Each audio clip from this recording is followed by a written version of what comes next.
Welcome to Wake, a cold reading of James Joyce's Finnegan's Wake, just to hear it out loud.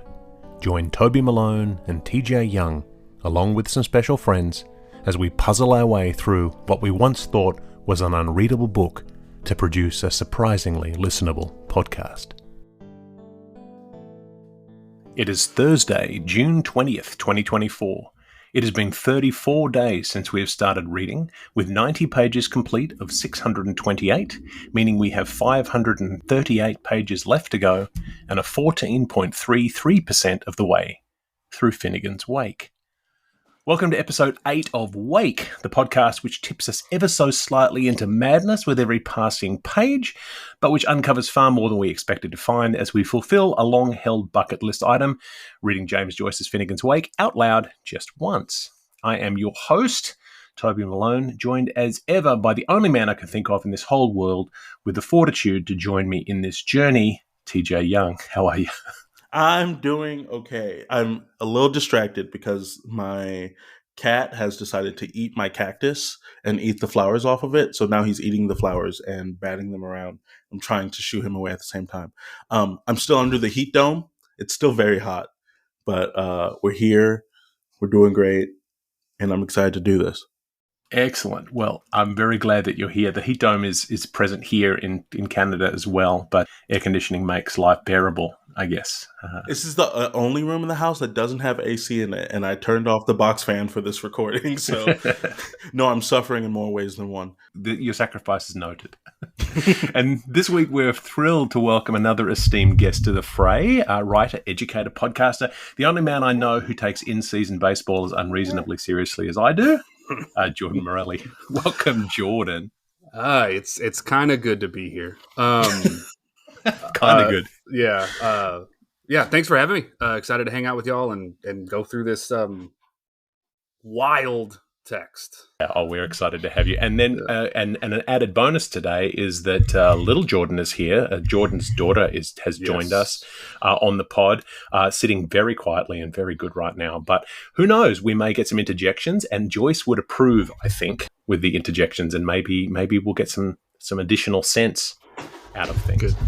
A few episodes ago, I talked about TJ's long-running and much more popular podcast than this one, Grown Men Watch Kids Stuff. Jordan is TJ's co-host on that podcast, and I've been lucky enough to guest on that show a few times. So today is an auspicious occasion. I mean, there's only one thing to say, really. What is this? A crossover episode?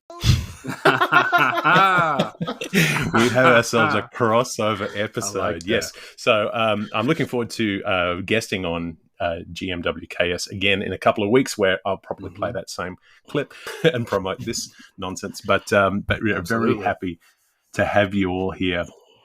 That's great. So Jordan, I mean, you talk about this crazy text and what it is. Do you have any kind of relationship with James Joyce or Finnegan's Wake? Have you read anything or know anything about it? No, I have not. Perfect. The closest that I've come is when TJ showed me some excerpts from the book he has, and it's as if he was showing me pictures of dead animals. I was like, dude, get it away.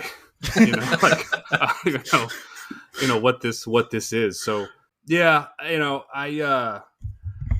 it's wild. It's just some of the wording and just the way that things are structured on here. It just felt almost as if the book is daring you to try and read it, and that is just from the few excerpts that I've looked at. So but I'm going to tell you, I'm coming here with an open mind. I don't want to bring too much back of the class energy into this podcast, so I'm not going to it's like I'll give it my all.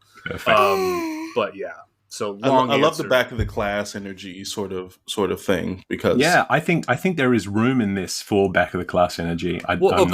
Well, then allow me to expound. I have a dentist appointment this week, and I was dreading this more than that. This is what we're looking for. This is what's going to bring in the clicks. I mean, aside from the fact that this is a clean rated podcast, bring it. Bring whatever energy you need to bring, because that's. I don't know if you've heard any episodes that we've recorded. Yes, I have. Okay, so have you had a chance to sort of hear any of the Joyce side of things? Yeah. And again, what's your experience of listening there? Yeah, I mean, here's the thing. There's some stuff I think when read and with maybe some certain inflections or whatever, like some of it does sound really pleasing. Do you know what I mean? So I've been enjoying consuming the book. Well, I guess as much as you could enjoy this book, consuming it that way. It's just looking at the text. It's like, oh man, So, Yeah. and I'm also, what I'm dreading most is reading this stuff out loud.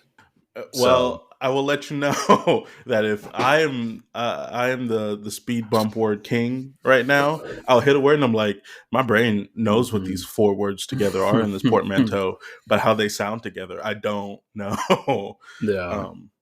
I actually think that all of us having a theater background, one of the things that we look at is just how things sound. And I don't know about you, but I've sat in a reading and I'm like, that's just not how that word is said, and it bugs me. It bugs me to no end. And so knowing that for this use case, we say the word and we just move on and we don't necessarily get a second chance.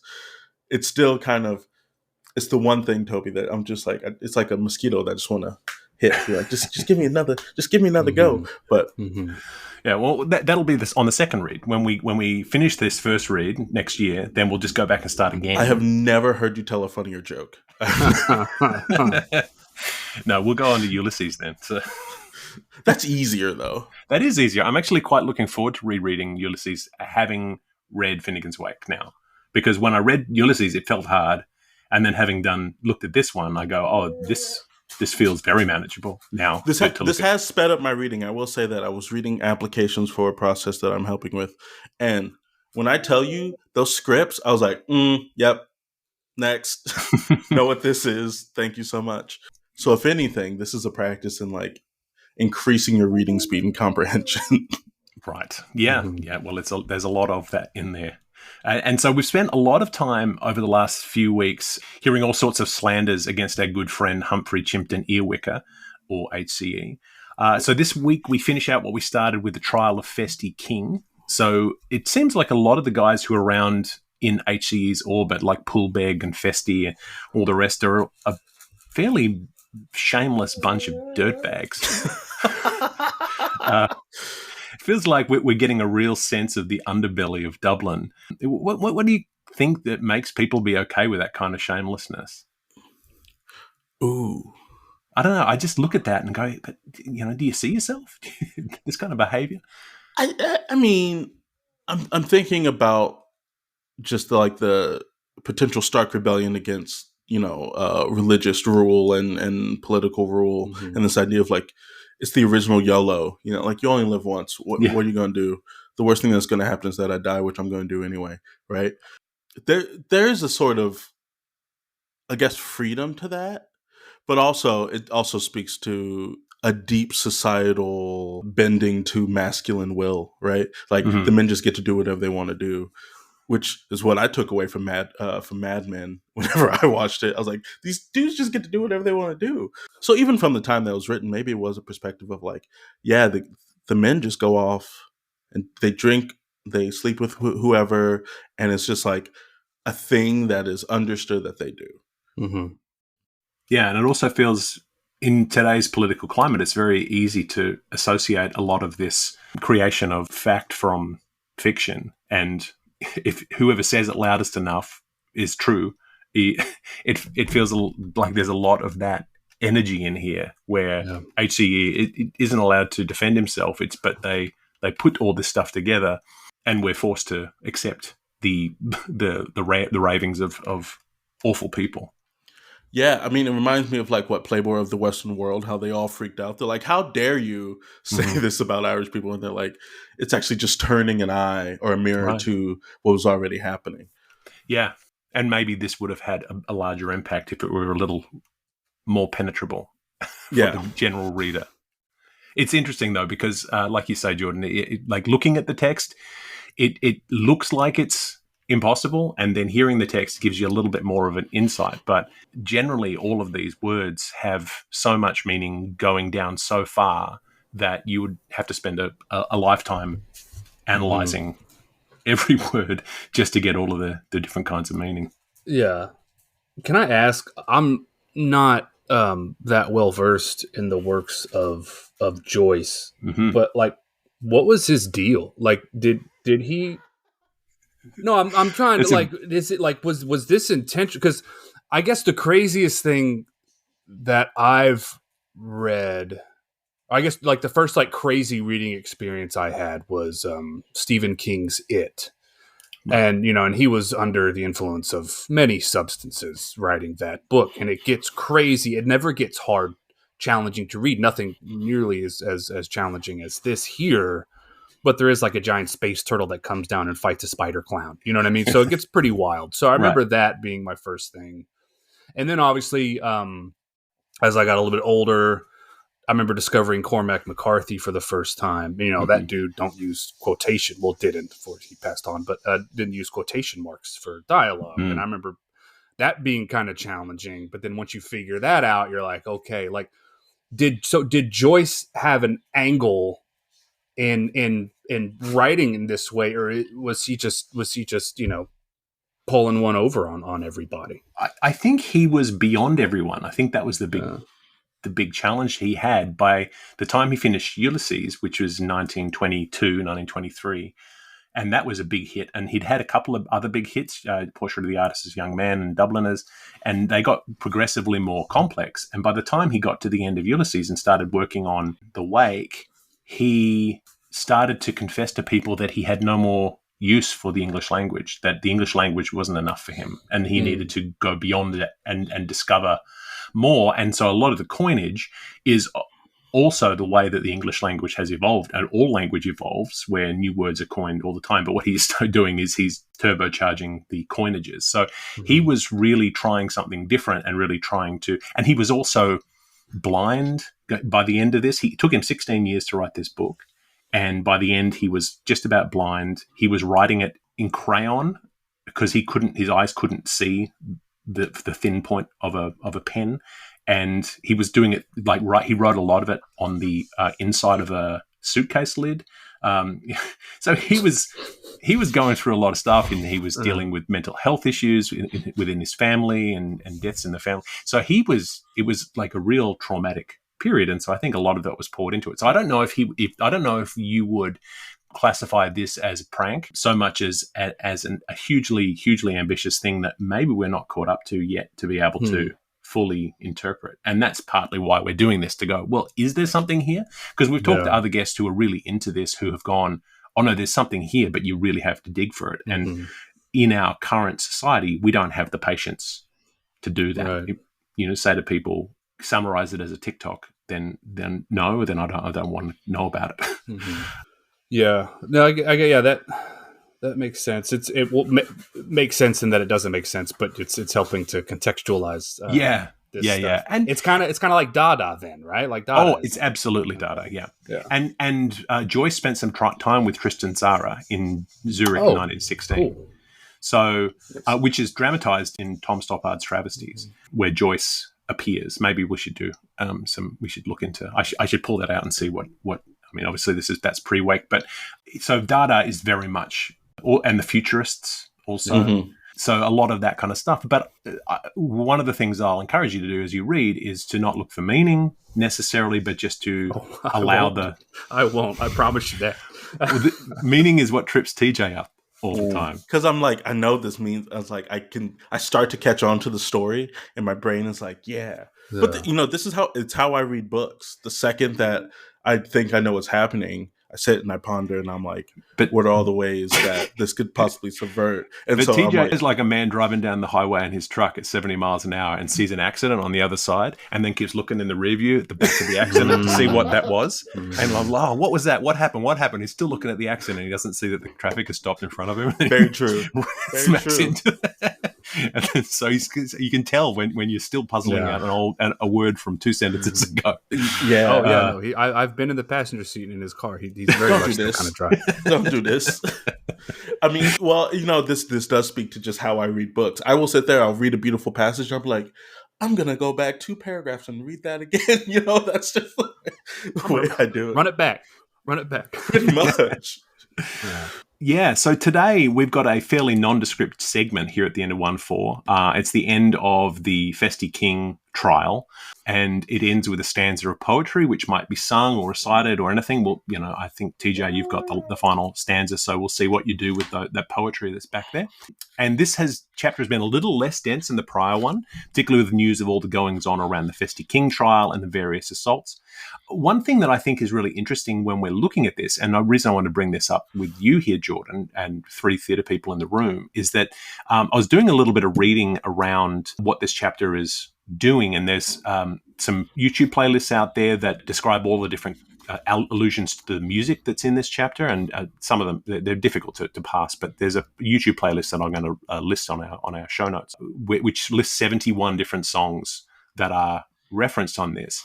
And one of the commentators on that material alludes to Wagner's Gesamtkunstwerk as being key to the wake, which I think is really interesting. So for the uninitiated, the Gesamtkunstwerk is the total piece of theatre that Wagner initiated in the 19th century at his opera house in Beirut. So I don't know, TJ, what do you think about that idea of the wake as total theatre? Yeah, I think it makes sense because this is also the time when people are actively questioning what is theater, what are its possibilities, what can it do, how does it actually show up in society, how can we push it to what its next form is, right? Which is something that people are always asking. But now also understanding his connection to, even tangentially, to Dada, right, in the future. So it's like, yeah, it makes complete sense. And using the book almost like as performance art in that way, it clicks for me, especially when you're talking about how he wrote it. Like the process of writing it then becomes an art piece in itself. So hopefully the reading of it today, Jordan, is is a performance piece in itself for you. Yeah, and if just kind of doubling back to this whole, I guess, these theater comparisons or these sort of touches. I mean, because the theater of cruelty was around the 30s, sure, so it kind of has that same because that was Artaud was all about we shouldn't adhere, dialogue shouldn't be as important, basically looking at all the conventions of theater and undoing them for the most part. And you can I guess apply the same thing. I think we talked about Jet of Blood early on in this process about the comparison there. So there's a lot of different things. So keeping an eye on that totality when you're reading and just enjoying the fact that you get to say these kind of crazy words without the burden of needing to interpret them. Right. That's interesting. So as always, we're going to offer our guests the opportunity to tap out at any time.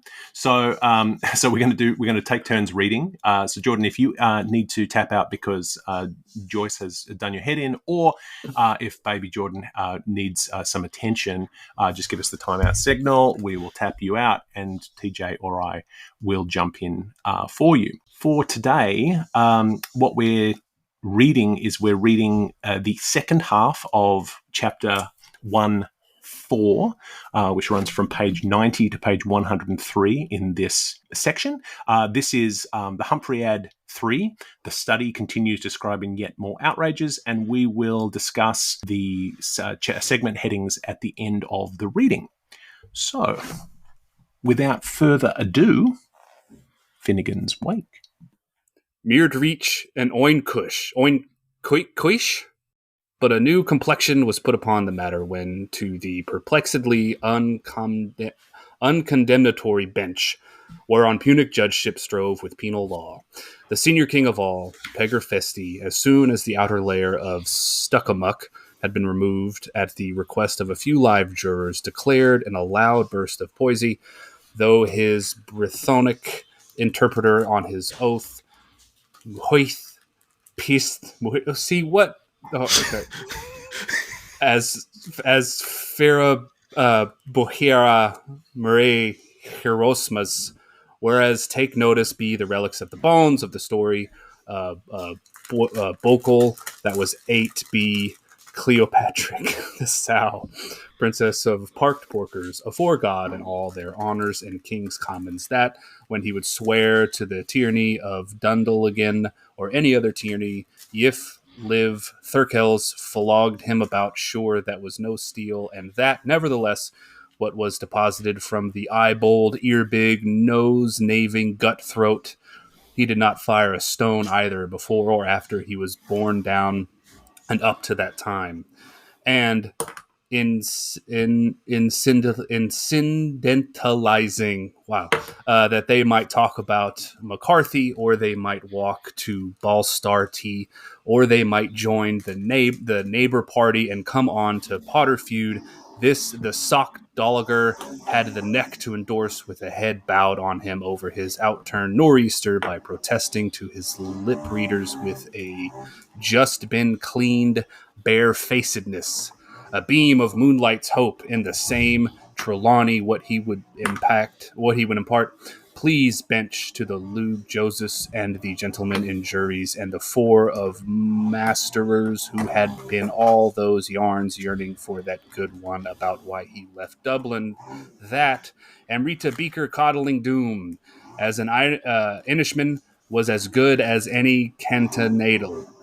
If he was to perish by the market stake before the dorming of the Maun, he sculled, never asked to see sight or light of this world or the other world, or any either world of Tiernan Og, as true as he was there in the jackbox that minute, or wheeled and wind. No thanks, deuce. The inexhaustible, was Sailhorn taught of Iski Bausch, the haileth up the wailth of the unknown abgod of the fire of the moving way of the hawks, with his heroes in war horror, if ever in all his squared career he up or lave Chauncey hand to take or throw the sign of a mortal stick or stone at man, yo lamb, or Salvation Army, either before or after being baptized down to the most holy in every blessed hour.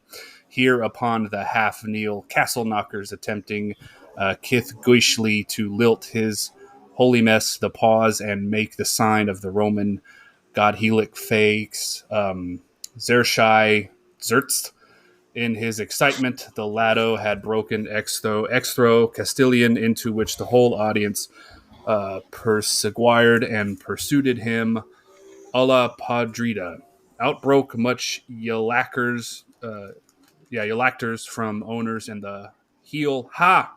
In which, under the mollification of Methologan, the test fighter reluctantly, but with ever so ladylike indecorum, joined. Ha ha!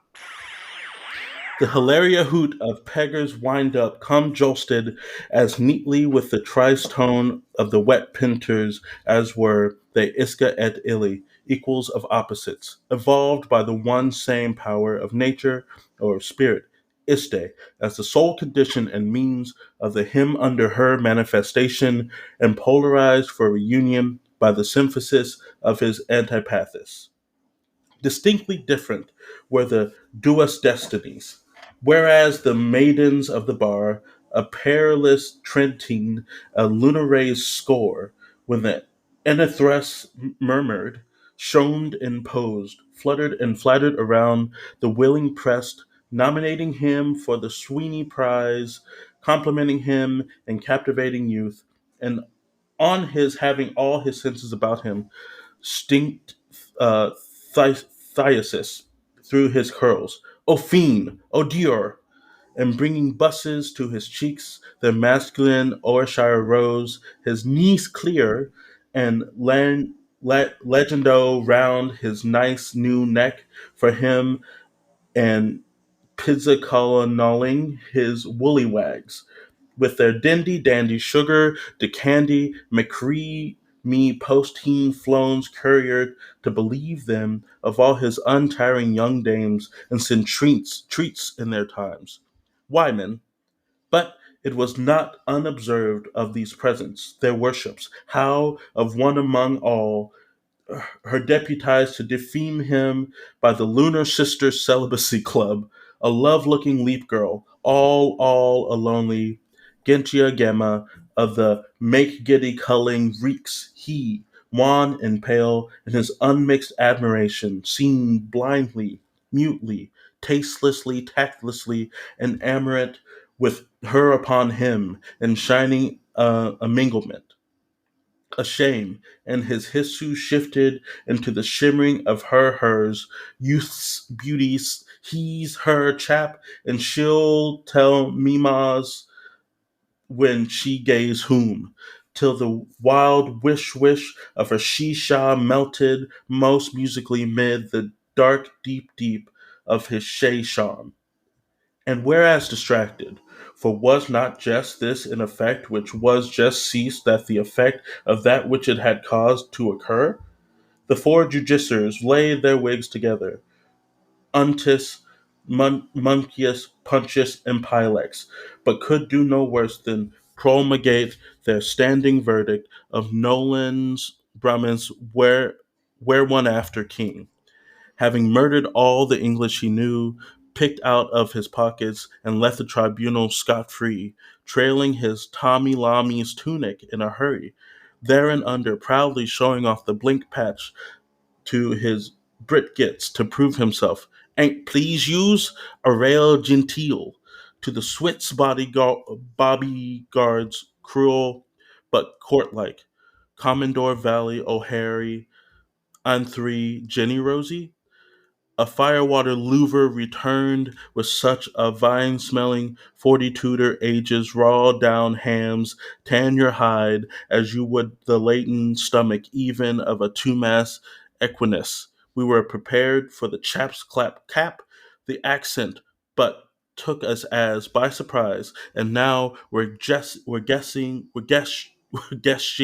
it like gush gash from a burner, so that all the 2 from 30 advocatesses within echo, pulling up their briefs and a crig cry, shun the punman, safely and soundly sorcered the Fentimine parish pauser. How dare he? Impromptu right away hames much of his thanks, gratis sagarum, to all the wrong donatrice, bis drink battles dingy dwelling where, for like your true venison, esu he was dove timid, as the deers at bottom, he shat in zoo. With the muddy gold mine, he was done. The chastity's bellies conclaiming you and your gift, your you and your gift of gaff and your garbage about our favor. A gain gradado, Han, Verg, now, Pooter, Scam, Shams, Shames. And so it all ended. Arthur, Karma, Dharma, Moxa asked Kavya for the K. And so everybody heard their plaint and all listened to their applause. The letter, the litter, and the sooth of the bitter, of eyebrow penciled by lip stipple penned, borrowing a word and begging the question, stealing tinder and slipping like soap.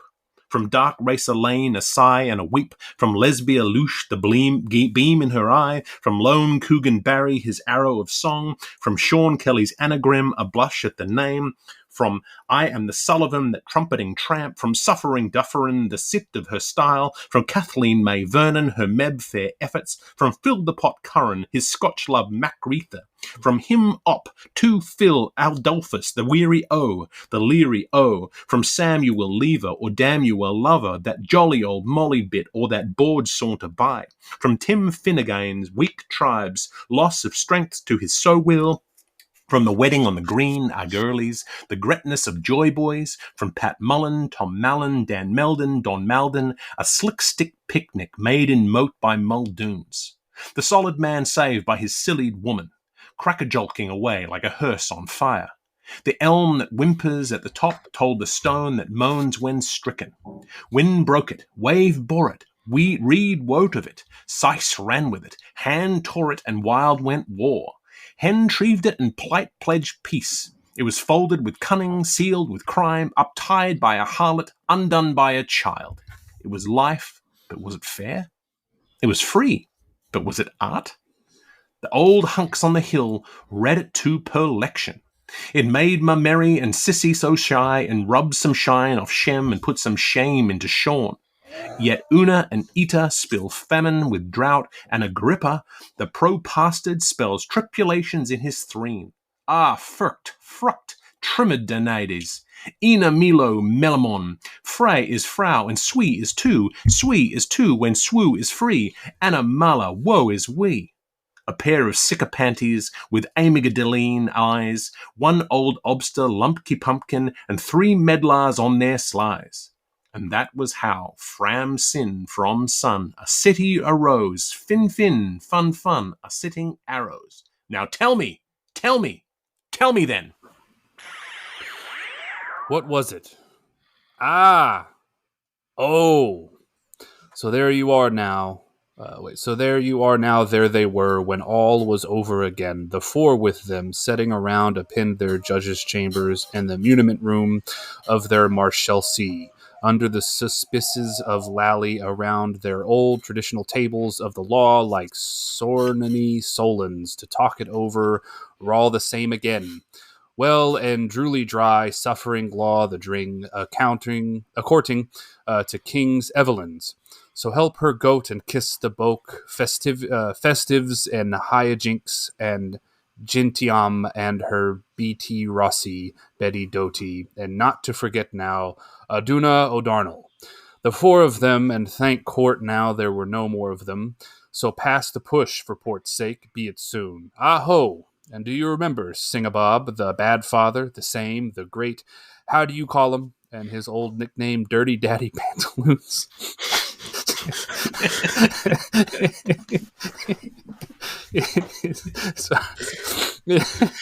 in his monopoliums, the War of the Two Roses, with Michael's victory, the Sheeman's priester, before he caught his paper dispensation from the poke, old Minas and Minster York, do I mind? I mind the gush off the mon like Ballybock manure works on a trade wind's day. And the O'Moily Gracies and the O'Brieny Rossies chaffing him blush face and playing him pranks. How do you do, Toto? North, mister? Get into my way. Ah, dearum for sailoshi, gone over the bays, when Ginabody met a body. Yarrow, why would he heed that old gasometer with his whooping coppin and his Dian Boosie cough, and all the birds of the south side after her, Minxie Cunningham, their dear divorcee darling, Jimmy's and Johnny's to be her Joe? Hold hard. There's three other corners to our isle's cork float. Sure, 'tis well I can telesmell him H2CE3. That would take a township's breath away. Gob and I knows him too well, as I do myself, heaving up the K-wall by the 32 to 11 with his lime-looking horse bags full of sesame seed, the white-side Kaffir in his Samon's effluvium, and his scent-painted voice puffing out his thundering big brown cabbage. Pa, thought I'm glad a gull for his poostine fionn. Go Boro, says he, lanky sheed. Go bugga, ye, says I, oh breezes. I sniffed that lad long before anyone. It was when I was in my farfather out at the west, and she and myself, the red-headed girl, first nighting down Sycamore Lane. Fine field play we had of it mid the kissabets frisking in the cool kirkle dusk of the lushiness. My perfume of the pampas, says she, meaning me, putting out her nether lights, and I'd sooner one precious sip at your pure Mountain Dew than enrich my acquaintance with that big brewer's belch. And so they went on, the four-bottle men, the analysts, the Unguam and Nuguam and Lunguam again, their Anschluss about her who's before and his whereafters, and how she was lost away in the fern, and how he was founded deep in an ear, and the rustlings and the twitterings and the graspings and the snappings and the sighings and the paintings and the cuckooings and the hist, the spring apartings and the hast, the by scuttlings, and all the scandalmonkers and the pure Craigs that used to be up that time living and lying and ratting and riding round Nunsbelly Square, and all the buds in the bush, and the laughing jackass, Hurrick, Hurrick, Hurrick, The rose is white in the Durick, and I, Sunfella's nose, has got rhinoceros from haunting the roses in the park. So all rogues lean to rhyme and contra-drinking themselves about Lily Trilly, Lawporn, Hilly, and Mrs. Niall of the Nine Corsages, and the old Marquis, their best or far. And hurrah, sure, there was never a Marquis at all among the Manleys, and the dear Sir Armory, queer Sir Roomery, and the old house by the Chirpalizade, and all the goings on so very wrong long before when they were going on retreat, and the old gameldags and four of them in Milton's Park under lovely Father Whisperer, and making her love with his stuff and the languish of flowers, and feeling to find was she mushy, and wasn't that very both of them the sauces sisters, Adraharine o Mockery, and Peep meeting waters most improper, Pipette ball around the garden, trickle tris, please Myman, may I go flirting, farmers gone with a groom, and how they used her, mused her, licked her, and cuddled. I defer with ye. Are you sure of yourself now? You're a liar, excuse me, I will not, and you're an other. And lully holding their breach and of peace for them, pool all lolly, to give and to take, and to forego the pasht, and all will be forgotten. Ah ho! It was too bad to be falling out about her kindness pet in the shape of orang's time. Well, all right, Lily, then shake hand and shank some more. For Craig's sake, be it suck.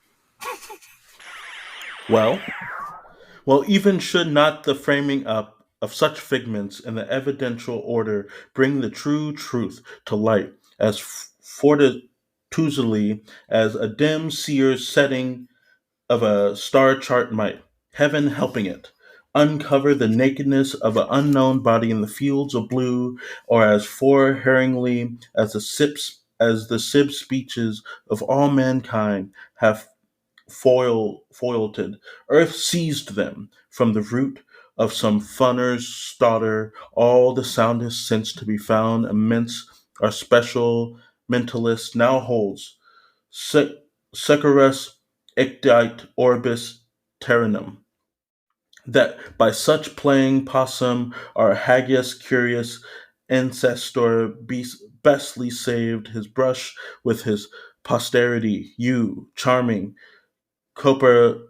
Copercinus, us, heirs of his Tyseal, gun dogs of all breeds, were bagling with renounced urban Doribic bugles, hot to run him given law on the scent breast thigh, keen of the worry. View, from his holt outratted across the jewel tides genial coarse lands of Humphreys Chase, from Mullenhob to Peacockstown, then bearing right upon Tankardstown, the outlier, a white Nolan with Mr. Lowenwistill Fitz Urus beset beaters had first misbadgered for Brune of some swart, led buyers to run, then through Raystown and Horslockstown and louping the loop and Tankardstown again. Ere canny hare, for doubling through Sheverstown, they raced him, through Longingstown and Nutstown, to wind him up the bullies. But from the good turn, when he last was lost, check, upon ye hill of rut, in full winter coat, with ticker pads, pointing for his rooming house, his old Nordst, to the top royal to the roll top royal, Hessens a deaf futures, Volponism,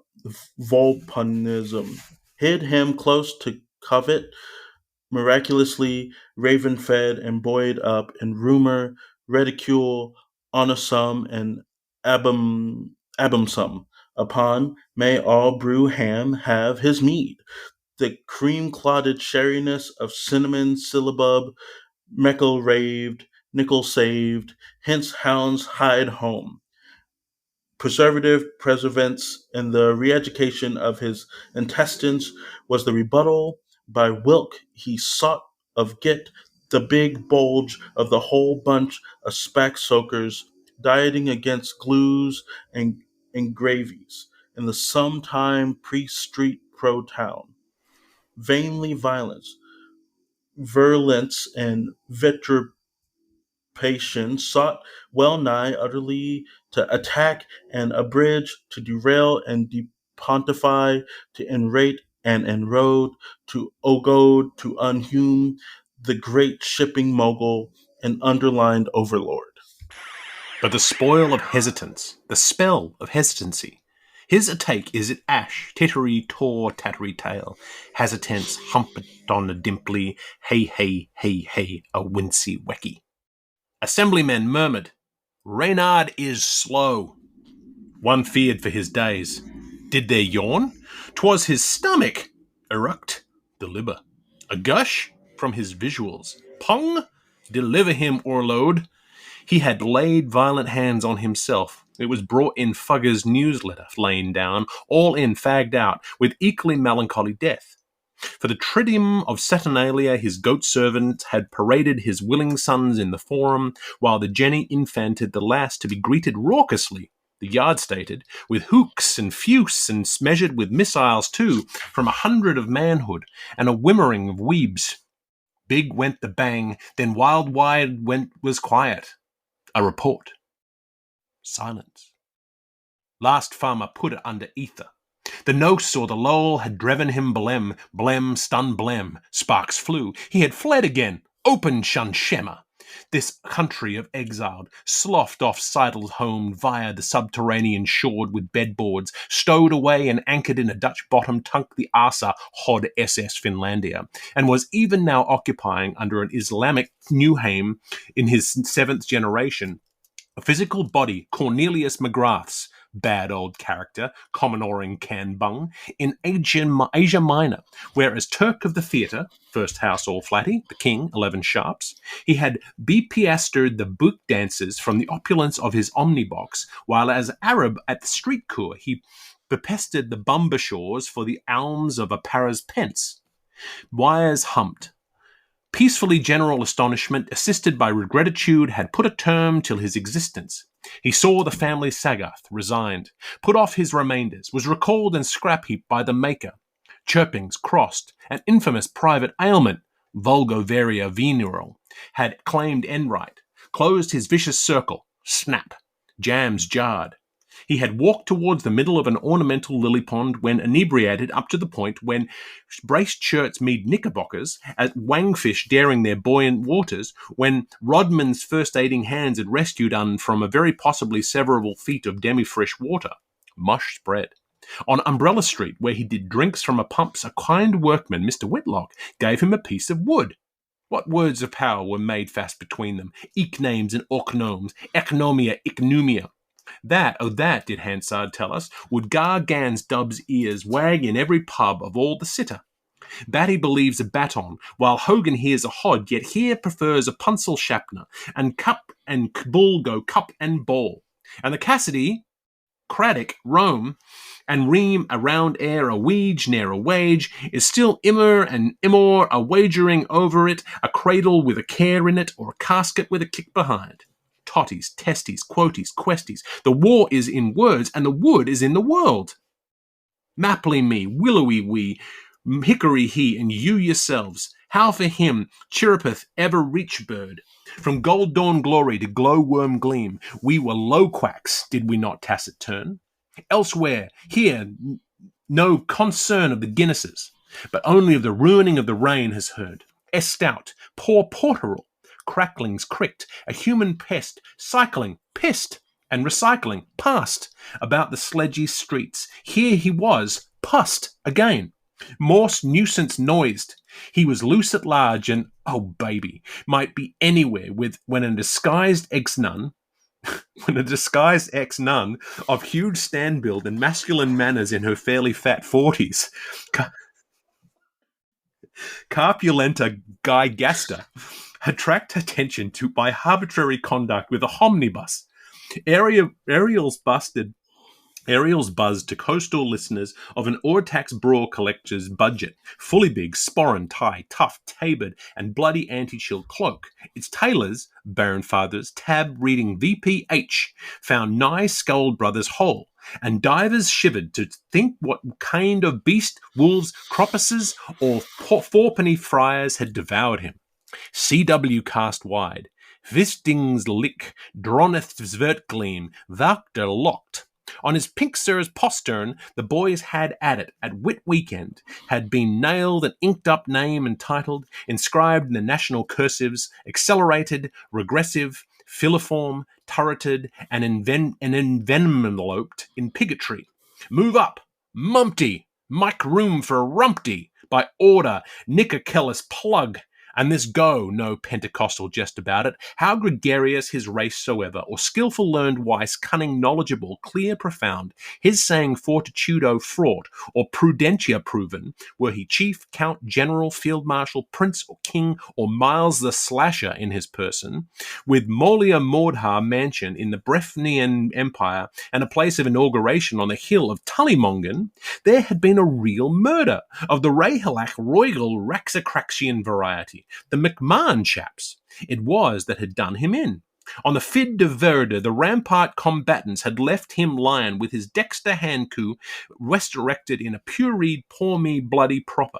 Indeed, not a few thick and thin well-wishers, mostly of the Clontarf-minded class, Colonel John Bowie O'Rourke, Vexamplus, even ventured so far as to loan or beg copies of D. Blainsey's trilingual tri-weekly Scatterbrains Afternoon Posht, so as to make certain sure one time and be satisfied of their quasi-contrabussed deleterians having become genuinely quite beatly dead, whether by land, whether by water. Trans-ocean acclaimed him. The latter. Shall their hope then be silent, or MacFarlane lack of lamentation? He lay under leagues of it in deep Bartholomewn's deep. Achdung, Pozor, Attenshun, Viceroy besites smucky young piggiscoolies, Tri pays dinernis, Aventir med, Lochlaner, Fat hack I Fioin is gehaven. Banalana bangs ballyhooly out of her buttery of a bull of vogue. But their bright little contemporaries notwithstanding, on the mooring morn of the suicidal murder of the unrescued expatriate, as-like as a snake comes sliduant down that oak tree onto the Duke of Beavers. You may have seen some liquid amber exude exotic from a balsam poplar at Partine a Locks limestone, rode and cried, Abby's Magnifica, not noble fur, a 9:15 imploring his recipiency, saw the infallible spike of smokes just stiff, punctual from the seventh gable of our Quintus Centimachus's poor Phyroid butter tower, and then thirsty PM with oaths upon his lastingness. En caecus hatrospicis annos longos patimur. The lamps of maintenance, beacons for a field, inner half, the zuggurat, all brevet named the wasting wyvern, the tawny of his mane, the swing low swaying blue paw, the outstanding man, the law-like lady, being litten for the long, O land, how long? Life's night, with suffusion of fine glass, transom, and lead-light panes. Wherefore let it hardly by any being thinking he said either or thought that the prisoner of that sacred edifice, were he an Ivor the boneless or an Olaf the hide, was at his best a one-stone parable, a rude breathing on the void of to be, a venter hearing his own walk speech in backwards, or more strictly, but tristerned initials, the clue key to a world room beyond the room whorled, for scarce one, or pathetically few, of his dode canal salmon livers cared seriously or for long to doubt with Kurt Eld van Dijk, the gravitational pull perceived by certain fixed residents, and the capture of uncertain comets, chance drifting through our system, suggesting an authentic itatum of his aliquidinities, the canonicity of his existence as a tesseract. Be still, O quick, speak him dumb, hush ye fronds of Ulma. Dispersal women wondered, was she fast? Do tell us all about, as we want to hear all about. So tell us all about her, and why or whether she looked all like ussies, and whether he had his wind up like them's shut. Notes, inquiries, titbits and answers, the laugh and the shout, the ards and the downs.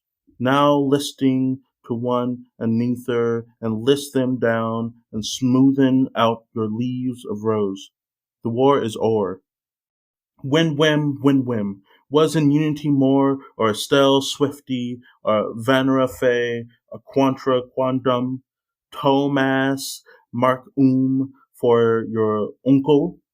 Pig eyes, hold up med ye lerg.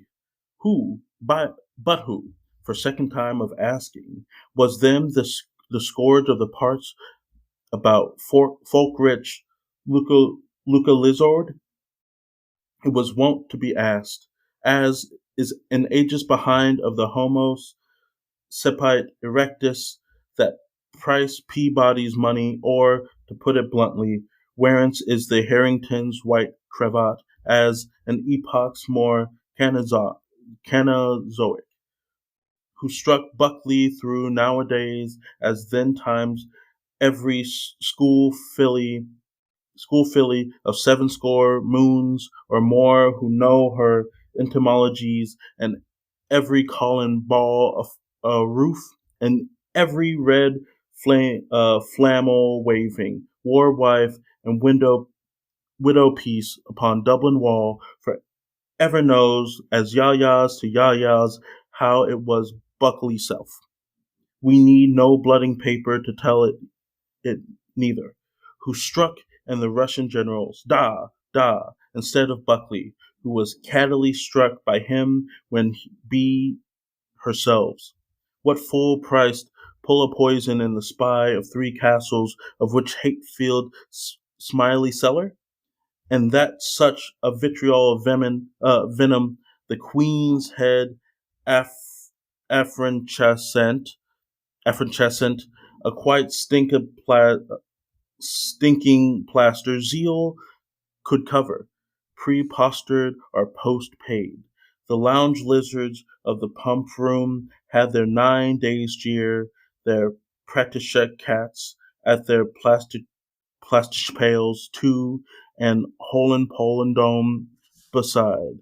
Spatspisms, the Zanezoins, when, still believing in her own glass, when Izars were twinklings, that the upper reaches of the mouthless face of her impermanent waves were the better half of her, one nearer him, dearer than all, first woman creature of his early morn, bound woman of the man of the house, and murmur of all the mavericks. She would have given his eye for her bed, and a tooth for a child, to 1, 1, and 110, and 100 again. Oh me, and oh ye, cadet and prim, the hungray and anagreen, and if she is older now than her teeth, she has hair that is younger than thine, my dear.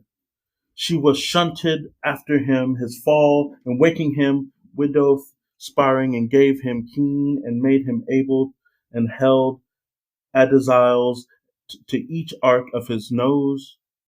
She who will not rast her from her running to seek him till, when with the help of the Oakenmick, some such time that she shall have been after hiding the crumbins of his enormousness, and the are you looking for pearl far sea, Uri, Ura, stood forth, burns burn the Gorgony old Dan world in Gorga's name, for Gargar's sake, dragging the countryside in her train, finicking her and funnicking there with her Luzaqueen rose and her old Calder buzzle and her little bolero boa and all and 2 times 20 curlicornies of her headdress, specks of her iris, and spuds of her Horalis, and a crucifix riding her Parisines cockneys, avant her straddled from Equerry Egon, when tink tink in the church close clinked Stepa Plajazima Sunday, sola with pawns, prelates, and pukas piloting in her piece bag, for handyman the chomp esquero bisbass to crush the slander's head. Weary weenie right, plead the more. Notre Dame de la Villa, mercy to thy ball hearts and heat. Organ Watts dikes beyond her bata work of the druggist. Bulk him no bulkies, and let him rest, thou wayfare, and take no grave spoil from him, neither mar his mound. The bane of Tut is on it. Where? But there's a little lady waiting for her name, and there's a little lady waiting, and her name is A.L.P., and you'll agree, she must be she, for her Holden here heaps hanging down her back. He spent his strength among harum-scarums, Poppy Narasi, Gaialia, Chloria, Marinic, Annaline, Prame, and ilk of those dames had her rainbow humorous yet, for will go her whims, but he coined a cure. Tiff tiff today, kissy kiss tonight, an age-long pine tormerena, then, who put crippled with children, would speak up for dropping with sweat. Sold him her lease for 999 tresses undressed, so die dainty. Goo, the Groot grudgeon, gulped it all. Who was the C.O.D.? Bum. At Island Bridge she met her tide. A tom, at a bomb, bomb. The Finn had a flux and his Ebba a ride. At a bomb, bomb. We're all up to the years and hues and cribbies. That's what she's done for ye. Whoa. Nomad may roam with Nachbach, but let Nam laugh at Jordan.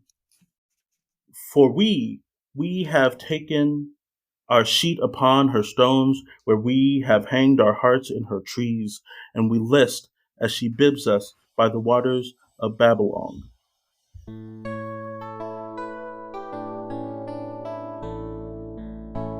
Woo-wee.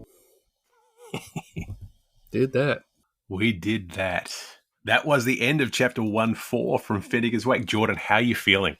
I feel dumb. I feel really... You read so eloquently.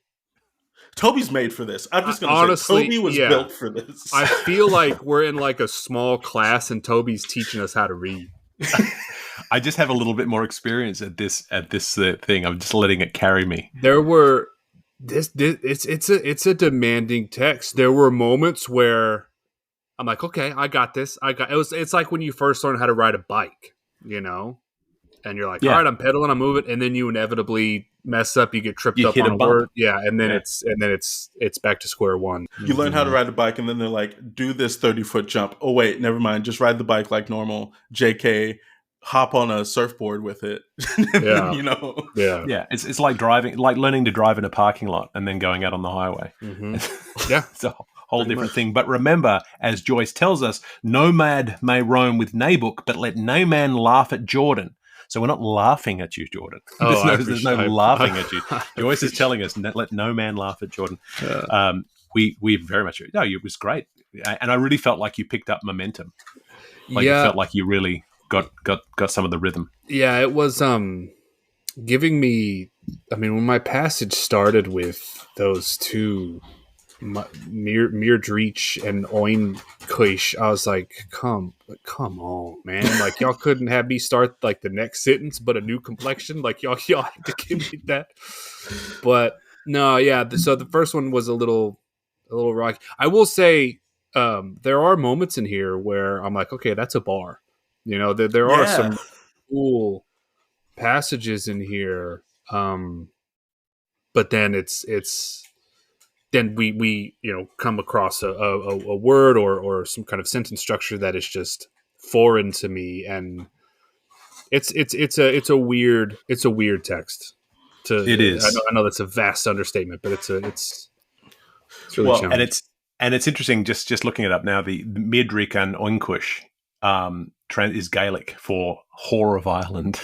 They're not letting this man get off with nothing. Also, like there was a whole lot of one. I also want to thank Fox Kids. When I was a child, there was this cartoon that came on, or there's this live action show that came on called Knights of Tir na Nog. So when Tir na Nog popped up, I was like, I know what that is. It's the land of eternal youth. Which I was like, that's weird that I know that from that.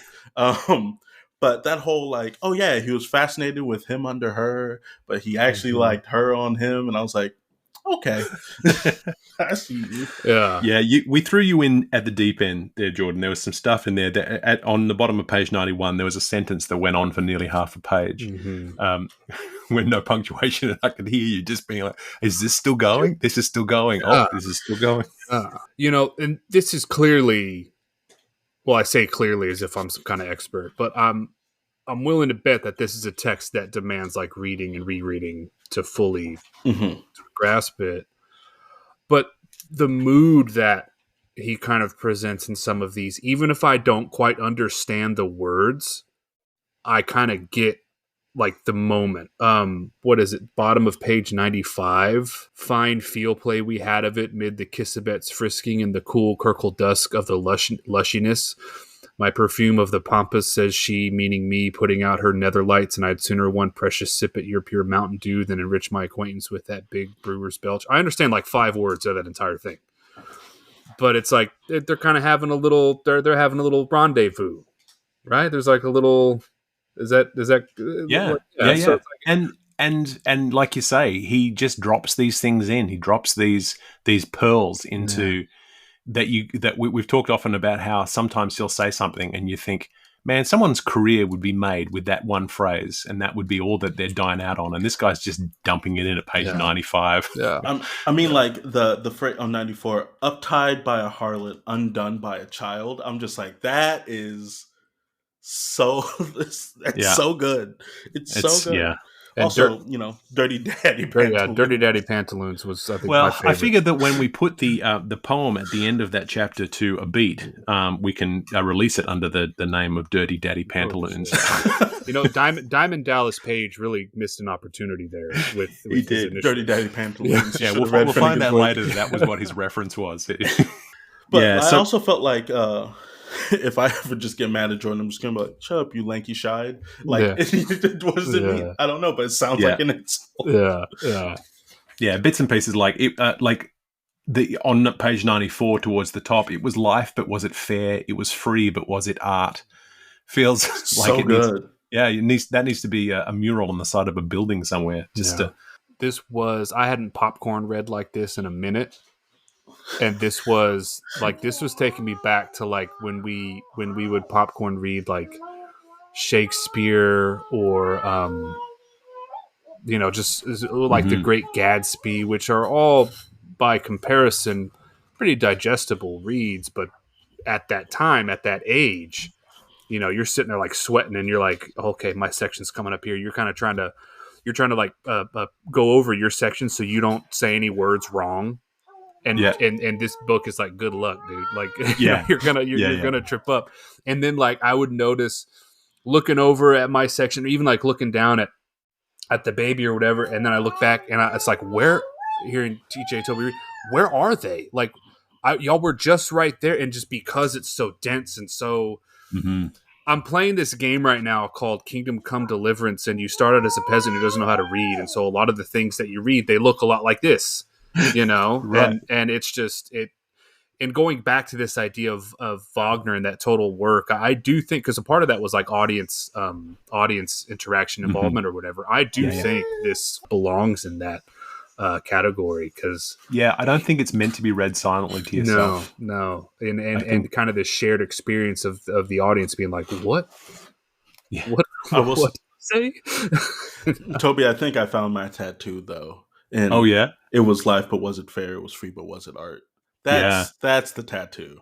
Yeah, it's pretty great. Oh, you're gonna get a Joyce tattoo? We said that when we finish this, we're going to get a Joyce tattoo. We're going to get a fitting as wake tattoo. Yeah, something but like I think that's this. it. It was life, but was it fair? It was free, but was it art? That's so. That is. You should get that on your lower back. No. But also the way he described this nun, 99. Might be anywhere when a distinguished ex-nun, a huge stand build and masculine manners in her fairly fat 40s. Yeah, Carpulenta Gigasta. Oh, amazing. Yeah, that I don't often trip and stop and go back, but when I realized it was a disguised ex-nun, that was, you had to go back and really a huge stand build, masculine manners. Yeah. He said she big. And then, because we've been reading, it was quite cathartic to hit 100 pages and go. Oh, we're 100. We're nearly a sixth of the way, nearly a sixth of the way through the book. Yeah, so we're getting there. But to hit 100 pages, and then having spent 100 pages hearing all about HCE and all of the things that are wrong with him, and how no one has any hope for him, it was this glorious breath of fresh air to finally meet ALP.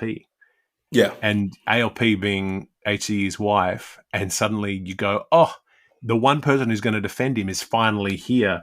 But, where? But there's a little lady waiting and her name is ALP. And it felt, I don't know, it's like the scene when Han Solo comes back. I don't know. you get that there's the hope. There's the hope that it might work out. Yeah, there's a lot of stuff that goes on, and you in terms of the storytelling, you miss it. The Oxford World's Classic summarizes all those sections here, and so I'll just read out what's happening in each of those sections. So from 90:34 to 92.5, Festi is declaring his innocence. 92.6 to 93.21, women in court admire the witness while shunning Festi.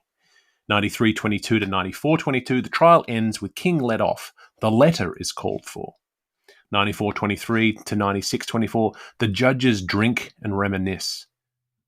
96.25 to 97.28, HCE in hiding is hunted for, and all those images of dogs and hunting parties going out. It's very vivid. 97.29 to 100.4, men gossip. They hope he's dead.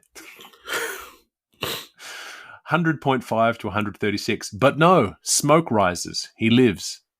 And then finally 101 to 103, women gossip. ALP will defend him. ALP is introduced. So do we get all that from the room? I got bits and pieces. Yeah, I got bits and pieces. I didn't even get bits. I didn't get no bits and nothing. I mean, it's interesting, and I think this is one of the really curious things about bringing guests in is that TJ and I have been living in this for the last month, and so a lot of so we're kind of getting the vocabulary. We're building so we're starting to see patterns. So we're starting to see things that make sense to us, and then bringing you in cold and saying, "Yo, here's read this thing with the baby at your knee, and good luck, bro." Yeah.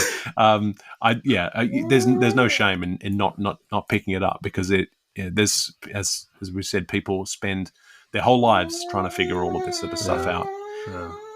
I mean, I suppose I should thank you, because I never would have read this otherwise. So being able to say that I've read, a few sections of Finnegan's Wake, but I would never read this unless I was like forced to or invited on for something like this. So I was going to have, since you teach writing, like I teach writing, what I've been taking away from this is that, like, really and truly, you can play with language anyway as long as you know what it means, and as long as you can imbue meaning in it. Is there anything from this section that you've taken away that you're like, I can impart this on my students, or this has brought in your idea of the use of language, or anything like that? No. I could sit here and wax poetic and pull an answer out, but yeah, no.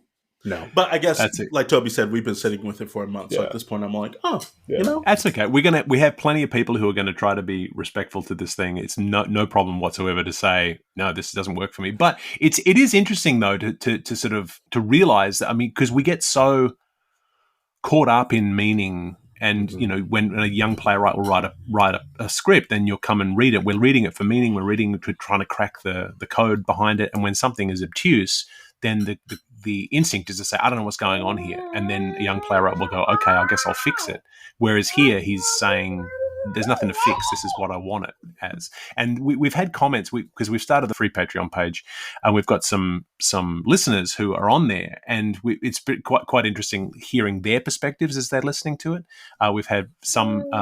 Susan has talked about listening along to the podcast while floating in her jacuzzi, so letting the words wash over her, which I love. It's other people talking about listening while they're cooking, and others are slamming episodes back to back, which I think is very brave. But one listener, Scott, he suggested that listening at first suggested the Vogon poetry from Hitchhiker's Guide, which is the worst poetry in the world that's read to people as torture. And so that he said that he started that, but then he sort of talked about how it becomes very meditative to listen to, and allied it to the Sigur Rós album, the Bracket album, which was entirely written in an invented language called Hopelandic.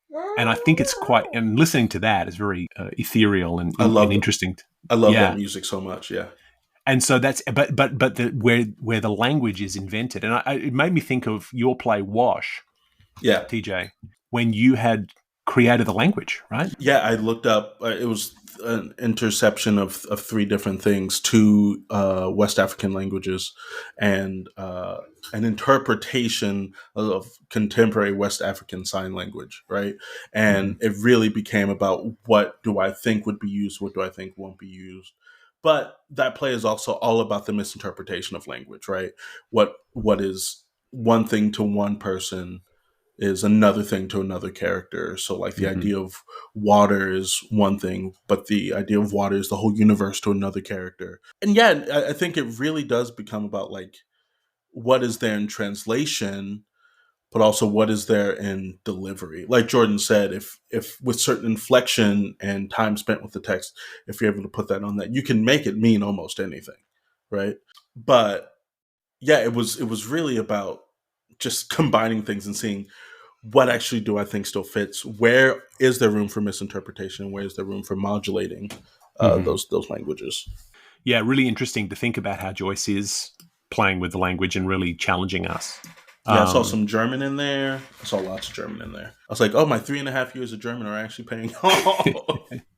So lots of really fun stuff that came out of that. And the most fun, of course, was watching Jordan struggle with the text. That was kind of a bit of a joy. But it was also, the secondary joy is watching you kind of find it, catch a stride and figure out how to get in there. Yeah, look, you're not going to, I like I said, seeing the excerpts at first and be like, man, what is this? You're not going to, I'm not going to turn that corner after like one read through, but I definitely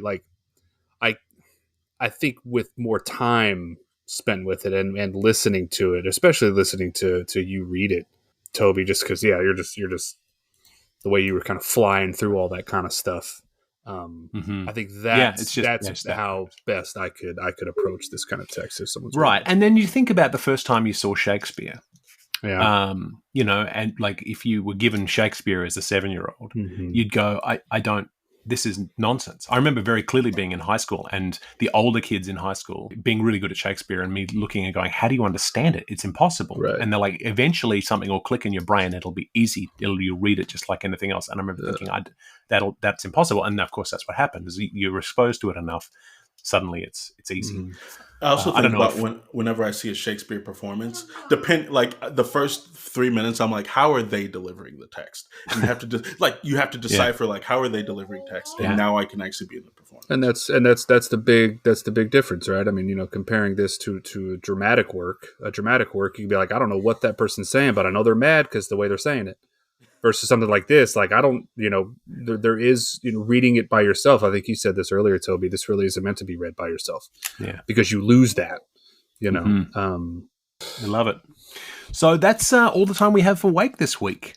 For more Dada-esque gesamtkunstwerk, join us next week where we will keep finding meaning among the fragments, along with our very special guest, our first purist.